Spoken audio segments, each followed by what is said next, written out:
Hello YouTube. Today I have a Spanish 1893 Mauser, most famous for being used by the Cubans in the Spanish-American War. This particular rifle was manufactured in the early 1930s and was likely used in the Spanish Civil War. Today I'm going to shoot it. I'm gonna open that dude up.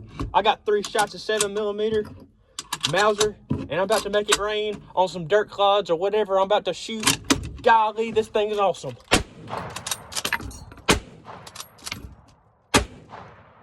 That thing was sweet.